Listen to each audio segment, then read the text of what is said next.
Hello, Jeff Williams on board the International Space Station. I'd like to address a couple of your questions here. Here's a question from Miami, from Ernie.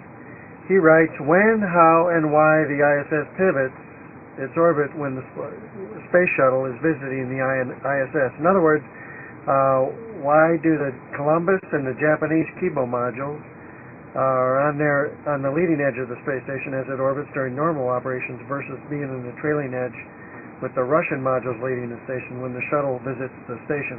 Well, the shuttle docks to the space station at the very forward end of the space station.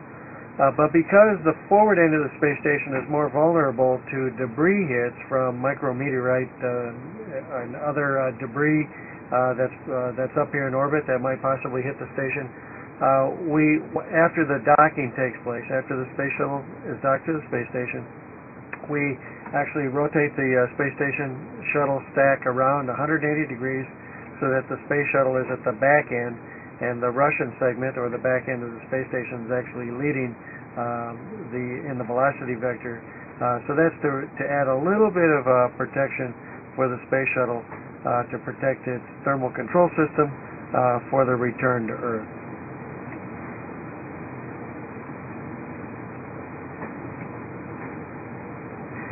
Here are a couple of questions about the butterflies we had on board. As you know, we had eggs that were brought up that hatched into caterpillars. The caterpillars made their chrysalises, and after they spent their time in the chrysalis, they popped out, and they were butterflies, and we had them on board for a while. The first question is, do you think it was a good idea to bring monarchs to space? And this comes from a 5th grader in Indianapolis. And of course, I think it was a good idea to bring monarchs to space. It's a good idea to bring lots of things to space, to study them, to understand why they work, how they work, to give us insight into the processes, in this case of life, and how gravity impacts it and whatnot, so that we can apply that to other things, whether it be astronauts going for a long-duration flight out to another planet, or to the moon, to Mars, etc. Or perhaps there will be some indirect benefit from these kinds of studies for life on Earth, and there has been much of that in the past. So it's certainly a good idea to study things. Now, the monarchs were brought on board primarily as a school project to increase interest among students around the world on science and engineering and space technology and all of that, because that interest needs to be fostered, because the kids that are in school now are going to be the next generation of scientists and engineers and technicians, and that will be very important for the future of the people of all over the world. There's a related question that comes from the same place about the butterflies, asking if we were going to let the butterflies fly around the ISS. Well, we wanted to, we and the crew, actually, but unfortunately we couldn't do that. They stayed in their incubator, in their controlled environment, and lived out their lifetime, their normal lifetime, and died, and they'll be returned to Earth. But we observed them through a video camera that was installed inside, and watched as they went through their life cycle. Unfortunately, they never did fly around the ISS. All right, we'll talk to you next time. Here's an interesting question. On one of the previous trips into space, some astronauts said the radiation was dense enough to see with their eyes closed. Is orbit far enough out to see the radiation while you're sleeping, or are you still too far in the Earth's protective magnetic field?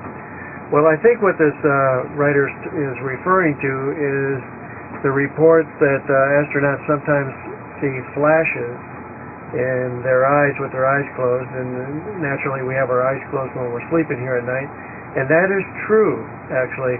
I frequently, when I'm going to sleep at night with my eyes closed in the crew quarters and it's dark, I will see flashes of light in different places in my field of vision, if you will. And we think it's radiation particles that are traveling at very high speed that impact the optic nerve in a way to at least give you the sensation of seeing a flash of light. It's not really a flash of light as we would see in the normal environment around us, but it appears as a flash of light. It's very subtle, it's very quick, but it happens regularly up here in this environment. Here's a question related to being in the space station a long time. If you're in space for a long time, is it tough always being enclosed inside the same surroundings? Well, I have to say it is tough being here for a long time. 6 months is a long time anywhere. Now, the space station is very big. There are 5 of us currently on board. There were 6 of us on board earlier. That's plenty of room in the space station for 6 of us to spread out. We stay very busy up here, and that helps. Whenever you're isolated anywhere, being busy, doing productive things will always enhance your ability to go for the long haul.